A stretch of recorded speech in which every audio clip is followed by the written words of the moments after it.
بسم اللہ الرحمن الرحیم الحمد للہ رب العالمین والعاقبۃ للمتقین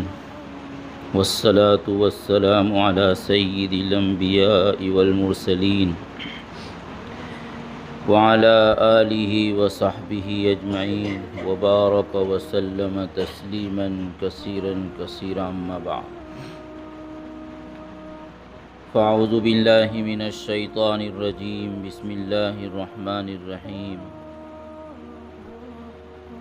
لقد كان لكم في رسول الله أسوة حسنة لمن كان يرجو الله واليوم الآخر وذكر الله كثيرا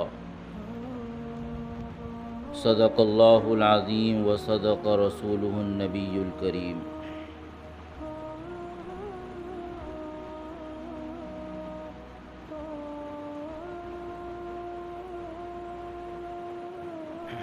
اللہ تبارک و تعالیٰ نے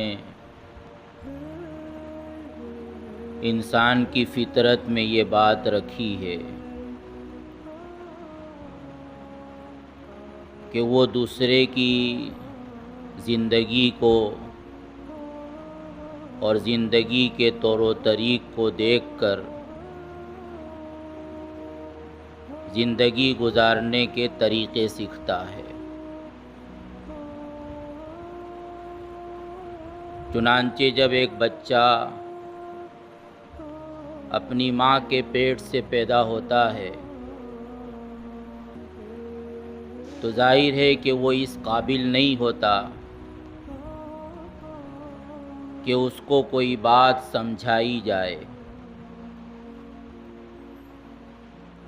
لیکن اللہ تبارک و تعالیٰ نے اس کی فطرت میں یہ صلاحیت رکھ دی ہے کہ ماں باپ جس طرح زندگی گزارتے ہیں وہ بچہ خود بخود اسی زندگی کا عادی بن جاتا ہے۔ ماں باپ کی جو زبان ہوتی ہے باقاعدہ وہی زبان وہ بولنے لگتا ہے۔ ماں باپ کی جو چال ڈھال ہوتی ہے وہی چال ڈھال بچہ بھی اختیار کر لیتا ہے۔ ماں باپ کے جو اخلاق ہوتے ہیں، جو کردار ہوتے ہیں، جو کیریکٹر ہوتے ہیں وہ خود بخود بچے کی طرف منتقل ہو جاتے ہیں، حالانکہ باقاعدہ نہ تو بچے کو اس زبان کی تعلیم دی جاتی ہے، نہ باقاعدہ کسی اسکول کے ذریعے یا کسی کتاب کے ذریعے بچے کو کھانے پینے کا کوئی طریقہ بتلایا جاتا ہے، پیشاب پاخانے کا طریقہ سکھلایا جاتا ہے، اور اخلاق اور کردار اور کیریکٹر کی اس کو تعلیم دی جاتی ہے۔ لیکن یہ سب چیزیں انسان ماں باپ کو دیکھ کر اور ان کے ساتھ رہ کر سیکھ لیتا ہے اور اسی کے مطابق وہ زندگی گزارنا شروع کر دیتا ہے۔ اس لیے اللہ تبارک و تعالیٰ نے انسانوں کی ہدایت کا انتظام بھی اسی فطری طریقے کے مطابق کیا ہے۔ چنانچہ اللہ نے یہ نہیں کیا کہ محض ایک کتاب بھیج دی اور لوگوں کو کہا گیا کہ تم اس کتاب کو پڑھو اور زندگی کے طریقے سیکھو، کوئی صحیفہ بھیج دیا ہو، لوگوں کے ہاتھ میں کوئی بک تھما دی ہو کہ تم کو یہ پڑھنا ہے، سمجھنا ہے اور اسی کے ذریعے تم کو زندگی کے طریقے سیکھنا ہے، بلکہ اللہ تبارک و تعالیٰ نے صحیفوں سے زیادہ، کتابوں سے زیادہ رسولوں اور نبیوں کو بھیجنے کا اہتمام کیا، اور کسی بھی قوم کے لیے، کسی بھی امت کے لیے نبی اور رسول کی حیثیت محض ایک میسنجر کی نہیں ہوتی، ایک ڈاکیے کی نہیں ہوتی ہے کہ وہ اللہ کی طرف سے پیغام لے اور اپنی امت کو پہنچا دے، اللہ کی طرف سے حکم لے اور اپنی قوم کو بتلا دے۔ اس کا کام محض ڈاکیے والا کام نہیں ہوتا ہے، اس کا کام محض اللہ کے پیغام کو لوگوں تک پہنچانا نہیں ہوتا ہے، بلکہ اس کا کام زندگی گزار کر بتلانا ہوتا ہے کہ اس طرح زندگی گزاری جاتی ہے۔ نبی اپنی قوم کے لیے اسوہ حسنہ ہوتا ہے، ایک بہترین آئیڈیل ہوتا ہے، وہ ایک رول ماڈل کی حیثیت رکھتا ہے۔ اسی لیے اللہ تبارک و تعالیٰ نے سورہ احزاب کی یہ آیت جو اس وقت پڑھی گئی، بتلایا گیا کہ لوگوں، تمہارے لیے اللہ کا رسول ایک بہترین ماڈل کی حیثیت رکھتا ہے۔ تمہیں زندگی کے ہر میدان میں اور ہر حال میں رسول کی زندگی کو فالو کرنا ہوگا، اور انہی کے طور و طریق سے تم کو متعین کرنا ہوگا کہ ہمیں کون سا طریقہ کس وقت اختیار کرنا ہے۔ اور رسول کی زندگی جو اسوہ حسنہ قرار دی گئی کہ ایک بہترین نمونہ ہے، ایک بہترین آئیڈیل ہے، تو اس کا تعلق فقط نماز سے نہیں ہے کہ ہمیں نماز اس طریقے سے پڑھنا ہے جس طریقے سے رسول اللہ نے پڑھی ہے۔ اس کا تعلق فقط کھانے پینے، سونے جاگنے، قضائے حاجت کرنے سے نہیں ہے کہ اپنی یہ طبعی اور فطری ضروریات بھی تم اس طریقے سے پورا کرو جس طریقے سے رسول اللہ اپنی ان طبعی ضروریات کو پورا کرتے تھے، بلکہ رسول اللہ صلی اللہ علیہ وسلم کی زندگی انسان کے لیے ہر میدان میں اسوہ حسنہ کی حیثیت رکھتی ہے۔ تجارت میں، سیاست میں، معاملات میں، معاشرت میں، اپنوں کے ساتھ سلوک کرنے میں، غیروں کے ساتھ سلوک کرنے میں، دوستی کرنے میں، دشمنی کرنے میں، جنگ کرنے میں، صلح اور امن کرنے میں،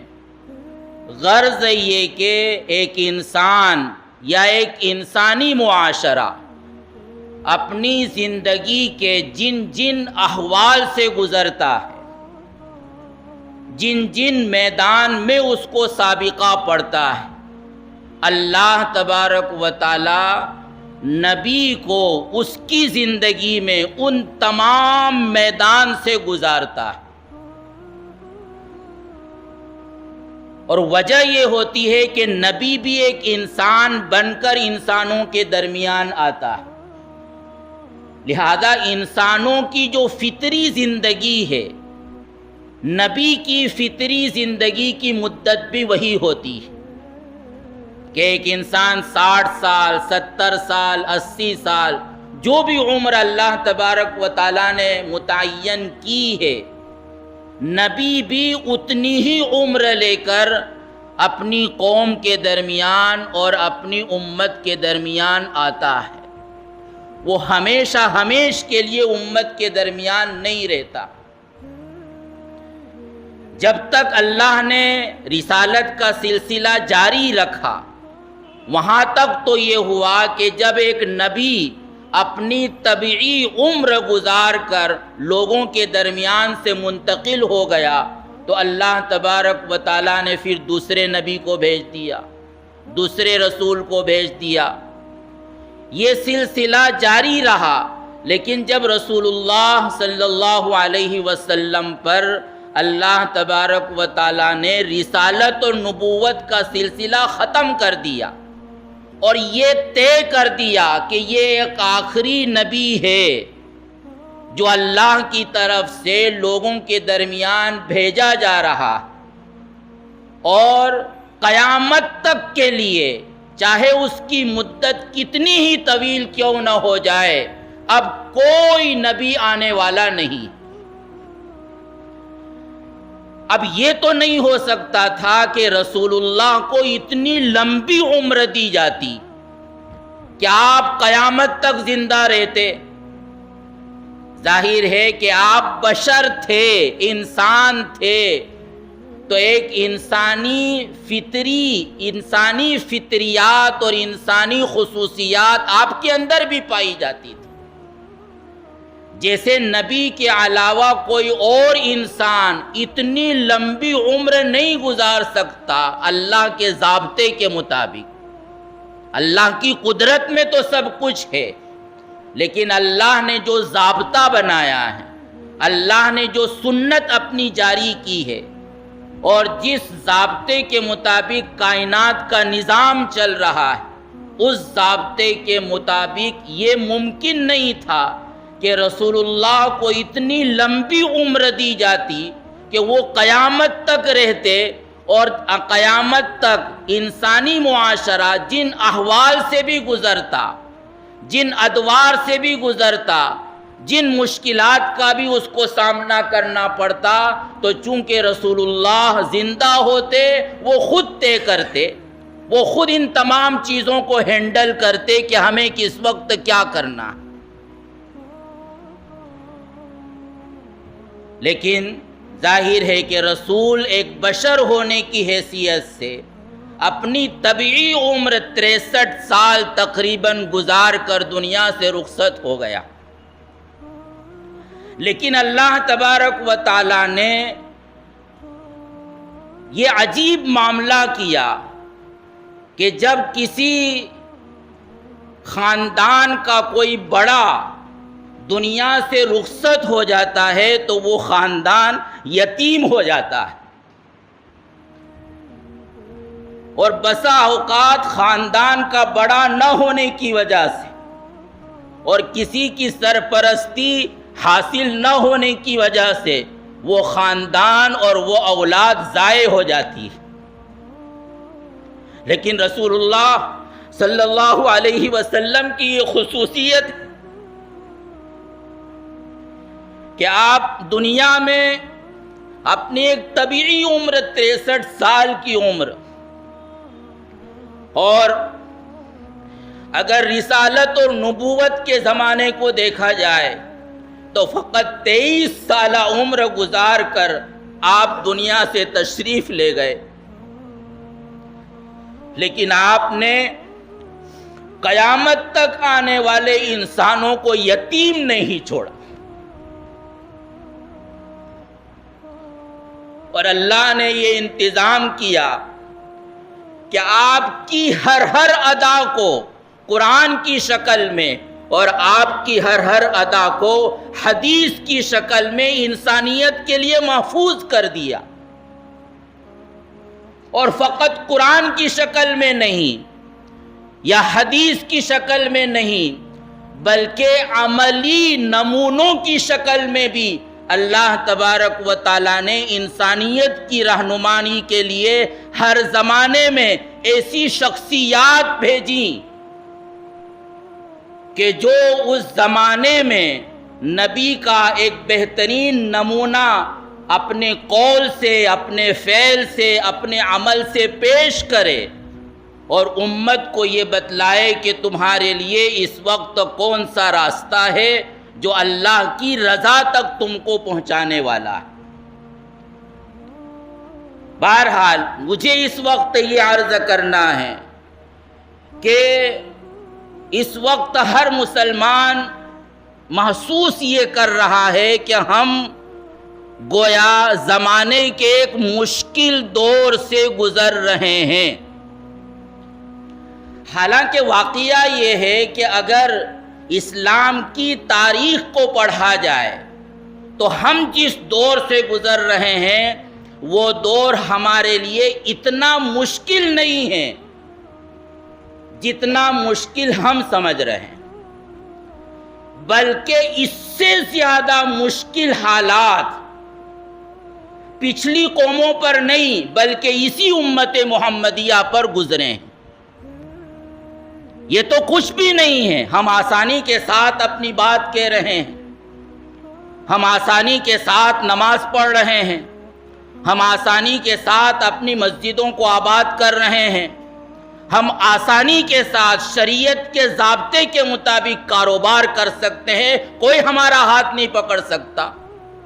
ہم آسانی کے ساتھ گناہوں سے بچ سکتے ہیں، کوئی ہم کو مجبور نہیں کر رہا ہے کہ تم سود کھاؤ، کوئی مجبور نہیں کر رہا ہے کہ تم شراب پیو، کوئی مجبور نہیں کر رہا ہے کہ تم اپنی اولاد کو ہماری اسکولوں میں اور کالجوں میں پڑھاؤ، کوئی مجبور نہیں کر رہا ہے کہ تم اپنی بیٹیوں کو گھر سے باہر بے پردہ نکالو۔ تو مشکل دور نہیں ہے یہ تو ہمارے لیے اسلام پر اور سنت پر عمل کرنے کا ایک بہترین سنہرا دور ہے، ورنہ امت پر ایسے سخت حالات گزرے ہیں، اس امت پر ایسے سخت حالات گزرے ہیں کہ ان کے لیے علانیہ اللہ کا نام لینا یہ اپنی گردن اور اپنی جان کو ہاتھ سے دھونے کا سبب بنتا تھا۔ اگر تاشقند اور بخارا اور بغداد وغیرہ کے حالات بیان کیے جائیں گے تو پورا وقت اسی میں نکل جائے گا۔ مجھے جو اس وقت عرض کرنا ہے کہ چاہے ہم اگر مشکل دور سمجھ بھی رہے ہوں تو اللہ کے رسول کی زندگی میں ہمارے لیے کیا نمونہ ہے۔ اللہ کے رسول صلی اللہ علیہ وسلم کے لیے اور آپ کے صحابہ کے لیے اگر کوئی مشکل دور تھا تو وہ مکی زندگی کا دور تھا۔ ولادت سے لے کر 40 سال تک تو اللہ کے رسول صلی اللہ علیہ وسلم نے ایک نارمل انسان کی زندگی گزاری، لیکن نارمل زندگی ایسی تھی کہ جو انتہائی شریفانہ تھی، انتہائی امانت دارانہ تھی، انتہائی دیانت دارانہ تھی۔ لوگوں کو آپ پر مکمل اعتماد تھا کہ یہ آدمی جھوٹ نہیں بول سکتا، یہ آدمی امانت میں خیانت نہیں کر سکتا، یہ کسی کی عزت پر غلط ہاتھ نہیں اٹھا سکتا۔ انتہائی درجہ امانت دار، انتہائی درجہ دیانت دار، انتہائی درجہ بااخلاق باکردار اور انتہائی سچائی کے ساتھ زندگی گزاری، حتیٰ کہ لوگوں کے درمیان اگر باہم اختلاف ہوتے تو ابھی آپ نبی نہیں بنے تھے، آپ رسول نہیں بنے تھے، محمد ابن عبداللہ کی حیثیت سے مکۃ المکرمہ کے ایک باشندے تھے، لیکن لوگوں کی نظریں آپ پر اٹھتی تھی کہ ہمارا مسئلہ یہ حل کر دے گا۔ پھر اس کے بعد جب 40 سال پر اللہ کے رسول صلی اللہ علیہ وسلم کو نبوت و رسالت ملی ہے تو یہاں سے لے کر ہجرت تک جو تقریباً 13 سال کی مدت ہے،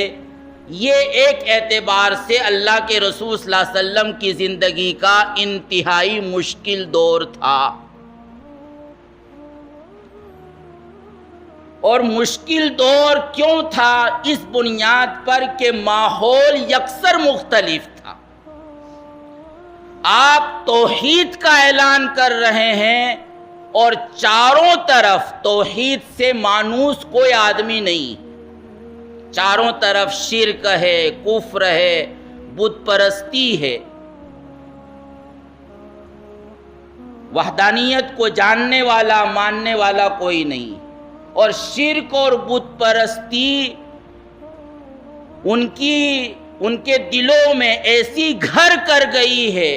کہ اس سے وہ 1 انچ ہٹنے کے لیے تیار نہیں، اس کو وہ اپنی انانیت کا اور خاندان کا مسئلہ بنا لیتے تھے کہ ہمارے باپ دادا جس طریقے پر چلے ہیں ہم اپنے باپ دادا کے طریقوں کو نہیں چھوڑ سکتے۔ یہ جو دور تھا اللہ کے رسول صلی اللہ علیہ وسلم کا نبوت اور رسالت ملنے کے بعد کا دور، یہ آپ کے لیے سخت ترین دور تھا۔ جب اللہ کے رسول پر پہلی مرتبہ وحی نازل ہوئی اور آپ کو گویا جبرائیل کے توسط سے یہ بتلایا گیا کہ آپ اللہ کے رسول ہیں، نبی ہیں، اور آپ پر پوری قوم کی ایک بہت بھاری ذمہ داری ڈالی جا رہی، تو اللہ کے رسول ظاہر ہے کہ ایک بشر تھے، ایک انسان تھے۔ آپ گھبرا گئے، پریشان ہو گئے، اور گھبرانے اور پریشان ہونے کی جہاں بہت سی وجوہ تھی، اس میں سب سے بڑی وجہ یہ تھی کہ میں اس ذمہ داری کو پورا کیسے کروں گا؟ جو ذمہ داری میرے کاندھوں پر ڈالی جا رہی ہے میں اس سے کیسے سبکدوش ہوں گا؟ حضرت خدیجہ نے آپ کو تسلی دی، پھر وہ ورقہ ابن نوفل کے پاس لے گئیں، انہوں نے اللہ کے رسول کو تسلی دی، اور اللہ کے رسول صلی اللہ علیہ وسلم نے اس دور میں جو ہمارے لیے ایک نمونہ ہے، ہمیشہ اس بات کی کوشش کی کہ معاشرے میں تمام لوگ خراب نہیں ہوتے ہیں، معاشرے میں، سوسائٹی میں، مخالفت کرنے والوں میں، دشمنی کا اظہار کرنے والوں میں، مختلف مذہب رکھنے والوں میں ہر فرد دشمن نہیں ہوتا ہے، ہر آدمی کے دل میں نفرت نہیں ہوتی ہے، بغض نہیں ہوتا ہے، عداوت نہیں ہوتی ہے، بلکہ ہر معاشرے میں چاہے کیسا ہی معاشرہ، بدمعاش معاشرہ کیوں نہ ہو، انتہائی درجہ نفرت کرنے والا معاشرہ کیوں نہ ہو، بغض رکھنے والا معاشرہ کیوں نہ ہو، لیکن اس معاشرے میں بھی ڈھونڈنے سے چند اچھے افراد، انصاف پسند افراد مل جاتے ہیں۔ اللہ کے رسول کی زندگی میں ہمارے لیے جو اسوہ ہے، یا امت کے لیے جو اسوہ ہے، وہ یہ کہ ایسے افراد کو تلاش کر کے اللہ کے رسول نے ان کی حمایت حاصل کرنے کی کوشش کی۔ جب تک اللہ کے رسول صلی اللہ علیہ وسلم کے دادا عبد المطلب حیات تھے، اللہ کے رسول نے عبد المطلب کی حمایت حاصل کی کہ آپ کا مجھے سپورٹ چاہیے، آپ ایمان لاؤ یا نہ لاؤ، میں تو دل و جان سے چاہتا ہوں کہ آپ ایمان لے آؤ، میں تم کو توحید سمجھا رہا ہوں، اللہ کا تعارف تمہارے سامنے کروا رہا ہوں، لیکن اگر تم اپنے باپ دادا کے راستے سے نہیں ہٹنا چاہتے تو نہ ہٹو۔ لیکن اللہ کے رسول نے عبد المطلب کی زندگی میں ان کا سپورٹ حاصل کیا کہ میں یہاں رہنا چاہتا ہوں، یہاں رہ کر کام کرنا چاہتا ہوں، لیکن مجھ کو تمہارا سپورٹ چاہیے۔ عبد المطلب جب تک زندہ رہے اللہ کے رسول کی پشت پناہی کرتے رہے۔ عبد المطلب کا جب انتقال ہو گیا تو آپ کے چچا ابو طالب بھی ایمان نہیں لائے، وہ اپنی قوم کے مذہب پر ہی رہے، آخری سانس تک انہوں نے کلمہ نہیں پڑھا، لیکن ایک اچھے انسان تھے، اور قوم کے درمیان ان کا ایک مقام تھا، پوری قوم ان کو اپنا لیڈر مانتی تھی، ان کی بات کو مانتی تھی۔ اللہ کے رسول نے جب دیکھا کہ ابو طالب کی یہ حیثیت ہے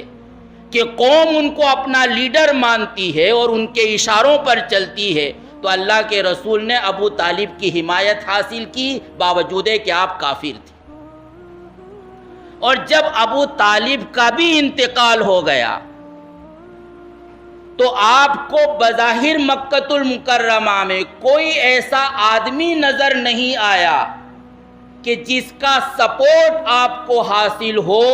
اور آپ اپنا کام مکۃ المکرمہ میں کر سکیں، تو اللہ کے رسول صلی اللہ علیہ وسلم طائف تشریف لے گئے تھے۔ طائف تشریف لے جانا فقط اسلام کی دعوت پہنچانے کے لیے نہیں تھا جیسا کہ ہم سمجھتے ہیں، فقط اسلام کی تبلیغ کے لیے نہیں تھا، بلکہ اللہ کے رسول نے جو طائف کا ارادہ کیا تھا وہ اس وجہ سے کہ مکۃ المکرمہ میں جو حکومت ہوتی تھی وہی حکومت طائف میں ہوتی تھی۔ تو اگر طائف کے کسی سردار کا سپورٹ مل جائے گا تو پھر میں مکۃ المکرمہ میں رہ سکوں گا اور مکۃ المکرمہ میں میرے لیے کام کرنا آسان ہو جائے گا۔ اس نیت سے اللہ کے رسول صلی اللہ علیہ وسلم طائف تشریف لے گئے تھے۔ اسی لیے وہاں جا کر اللہ کے رسول نے عام آدمیوں سے ملاقات نہیں کی، بلکہ جو طائف کے لیڈر سردار تھے اس زمانے میں، قبائل کے بڑے بڑے، جن کے پیچھے قوم چلتی تھی، جن کی بات قوم مانتی تھی، اللہ کے رسول براہ راست ان لیڈروں سے جا کر ملے، اور مقصد جہاں اسلام کا پیغام پہنچانا تھا وہیں مقصد یہ تھا کہ اگر تم اس پیغام کو قبول کرو یا نہ کرو، لیکن مجھ کو حمایت دو، مجھ کو امان دو، میرا سپورٹ کرو کہ یہ آدمی یہاں کا ہے یہی رہے گا، جو کام کر رہا ہے اس کو کام کرنے دو، تمہیں اگر اس کی بات پسند آتی ہے تو ٹھیک ہے، نہیں پسند آتی ہے تو مت مانو، لیکن اس آدمی کو یہاں کام کرنے دو۔ اس حمایت کو حاصل کرنے کے اللہ کے رسول طائف تشریف لے گئے، لیکن طائف سے آپ کو یہ حمایت نہیں ملی۔ اس کا یہ نتیجہ ہوا کہ اللہ کے رسول بہت پریشان تھے کہ اب میں کیا کروں۔ طائف سے آپ نکل چکے ہیں اور مکۃ المکرمہ کی بارڈر پر آپ کھڑے ہیں، سوچ رہے کہ اب میں کیا کروں، ادھر جا نہیں سکتا ادھر بھی جا نہیں سکتا،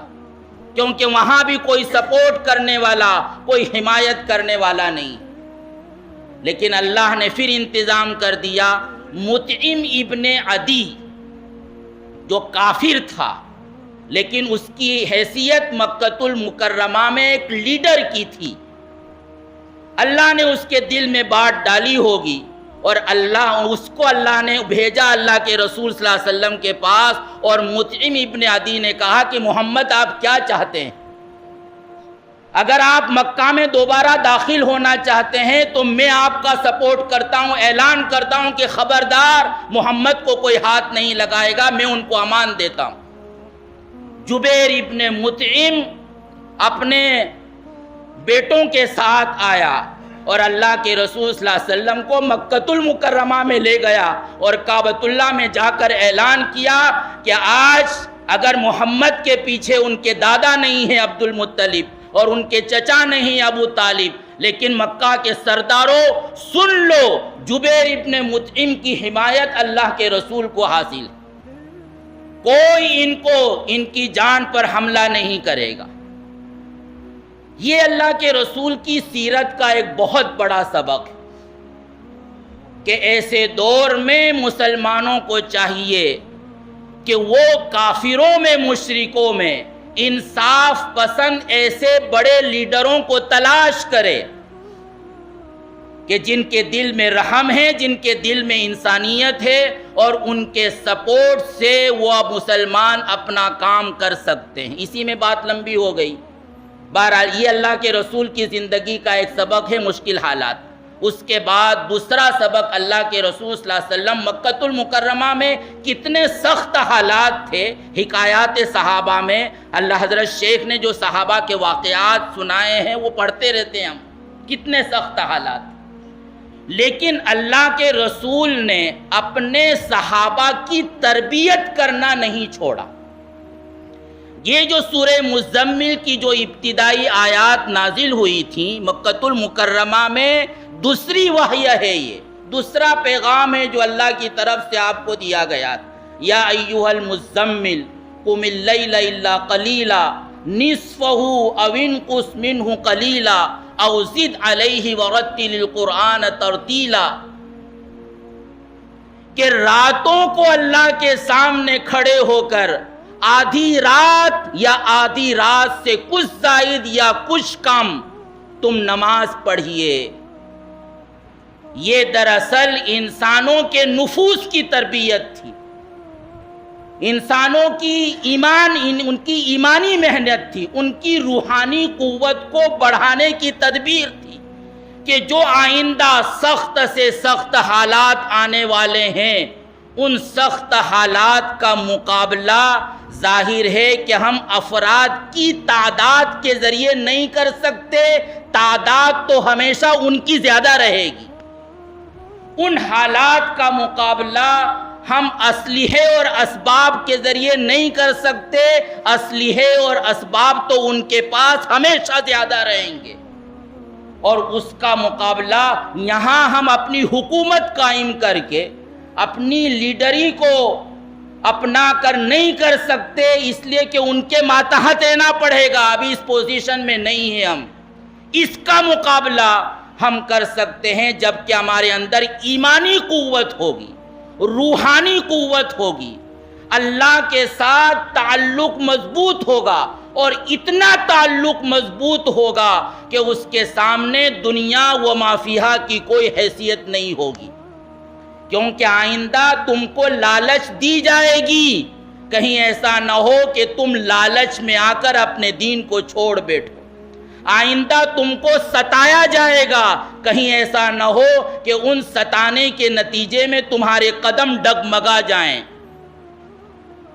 تم کو لڑکیوں کا لالچ دیا جائے گا، تم کو سرداری کا لالچ دیا جائے گا، تم کو لیڈرشپ کا لالچ دیا جائے گا، تم کو مال و دولت کا لالچ دیا جائے گا، اور تمہارے قدم کو اکھاڑنے کی کوشش کی جائے گی. تو اس موقع پر قدم کو جمانا یہ اسی وقت ممکن ہوگا جب کہ انسان کا دل دنیا و ما فیہا کی حقیقت کو سمجھ چکا ہو. اس کے لیے ایمان کے خاطر اپنی جان کو لٹا دینا آسان ہو، اس سے زیادہ آسان ہو کہ وہ دنیا کے نقصان کو برداشت کرنے کے لیے تیار نہ ہو. اس کو یہ خیال نہ آئے کہ میرے بچوں کا کیا ہوگا، میری زمین جائیداد کا کیا ہوگا، میرے کاروبار کا کیا ہوگا. نہیں،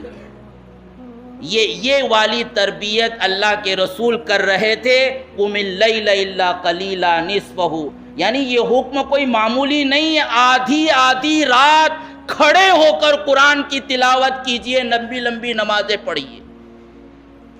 تو اس کے ذریعے اللہ کے رسول دراصل صحابہ کی تربیت کر رہے تھے کہ وہ تربیت نفوس کی ایسی تربیت ہو جائے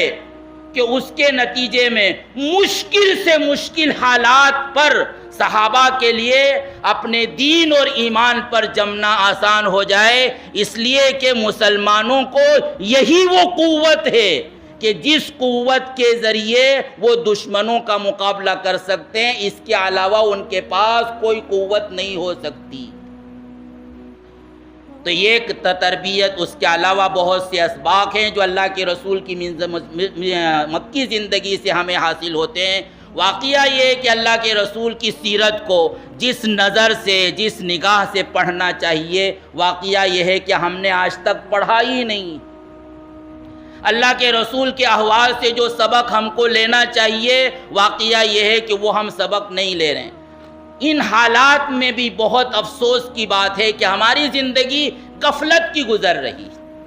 گویا ہم سمجھ رہے ہیں کہ یہ ایک نارمل حالات ہے جو آئیں اور چلے جائیں گے. نہیں دوست، یہ ایمرجنسی کے حالات ہیں مسلمانوں کے لیے. اگر مسلمان اس وقت اپنے ایمان، اپنے اسلام، اپنے دین کے تعلق سے بیدار نہیں ہوئے، ان کے اندر فکر پیدا نہیں ہوئی کہ ہمیں اپنے دین کو بچانا ہے، مساجد کو بچانا ہے، قرآن کی حفاظت کرنا ہے، اپنی نسلوں میں دین کو باقی رکھنا ہے، یہ والی فکر اگر ان حالات میں بھی مسلمانوں کے اندر پیدا نہیں ہوتی ہے تو پھر دوستو یہ دشمنوں کے لیے لقمہ تر ہے. دشمن کے لیے بہت آسان ہے ان کو ختم کر دینا. ہم ختم ہو جائیں گے، اسلام اللہ کا نام باقی رہے گا، اللہ ہمارے بجائے دوسری قوم کو کھڑا کر دے گا جو اسلام کے خاطر مر مٹنے کے لیے تیار ہوگی۔ اللہ تعالی ہمیں صحیح سمجھ عطا فرمائے، حالات سے صحیح سبق لینے کی توفیق عطا فرمائے، آمین۔ وآخر دعوانا الحمدللہ رب